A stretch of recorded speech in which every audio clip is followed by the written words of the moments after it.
আমি সেদিন বাস্তবে একটি আশ্চর্যজনক এরিয়াতে চলে গিয়েছিলাম, যেখানে আলাদিনের চেহারা, অদ্ভুত খাবার, উড়ন্ত কার্পেটও দেখতে পাওয়া গিয়েছে। এটা কিন্তু তেমন কিছুই নয়, এটা হচ্ছে আলাদিনস রেস্টুরেন্ট। মিরপুরেই পেয়ে যাচ্ছেন এখন ম্যাজিক্যাল ফিল নেওয়ার সুযোগ। এই রেস্টুরেন্টের অ্যাম্বিয়েন্স আমার কাছে একদমই টার্কিশ স্টাইলের লেগেছে। তাদের সবকিছুই একদমই আলাদিনের থিমে করা, এবং একই জায়গায় পেয়ে যাচ্ছেন লাইভ কিচেনের ফিল নেওয়ার সুযোগ, যেখানে প্রায় সব ধরনের কাবাব মেক করা হয়। আমরা নিয়েছিলাম চিকেন বডি কাবাব, যেখানে 6 পিসেস ছিল, নিয়েছিলাম বিবিকিউ চিকেন, এবং স্পেশালস থেকে নিয়েছিলাম টার্কিশ বাইট, যেটা একদমই আমার কাছে নতুন লেগেছে। যাই হোক, এই সব কাবাবগুলো ট্রাই করার জন্য আমি নিয়েছিলাম তাদের নান। ফার্স্টেই ট্রাই করছি তাদের বিবিকিউ চিকেন দিয়ে। এখানে পুরো কোয়ার্টার সাইজের একটা চিকেনের পিস থাকবে, এবং এটার সাথে তারা একটা সস সার্ভ করে। এটা অনায়াসে দুইজন আপনারা ভাগ করে খেতে পারবেন, এবং এটার টেস্টটাও আমার কাছে ভালোই লেগেছে। এরপরে 4 পিসেস এর মতো চিকেন বডি কাবাব নিয়েছিলাম, এবং মাংসের পিসগুলো কিন্তু তারা ভালোই বড় দিছে, এবং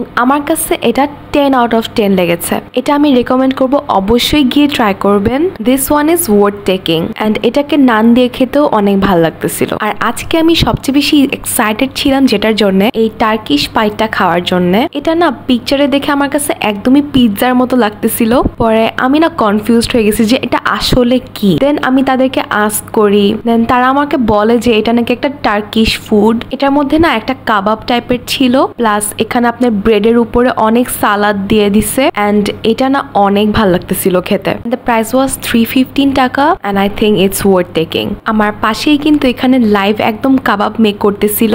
আপনারা চাইলে তারা কিভাবে মেক করতেছে সবকিছুই দেখতে পারবেন। আর আমি বারবার এই জিনিসটাকে ঘষতেছিলাম যে জিনি বের হয় কিনা, কিন্তু আমার কপাল খারাপ, কোনো জিনি বের হয় নাই আসলে। পরে ঘুরে ঘুরে দেখতেছিলাম, আমার কাছে অ্যাম্বিয়েন্সটা অনেক বেশি ভালো লাগছে। কেউ পিকচার তোলার জন্য অবশ্যই এই প্লেসটাকে চুজ করতে পারেন। সো আজকের জন্য এই পর্যন্তই। সবাই ভালো থাকবেন, সুস্থ থাকবেন। সবাইকে আল্লাহ হাফেজ।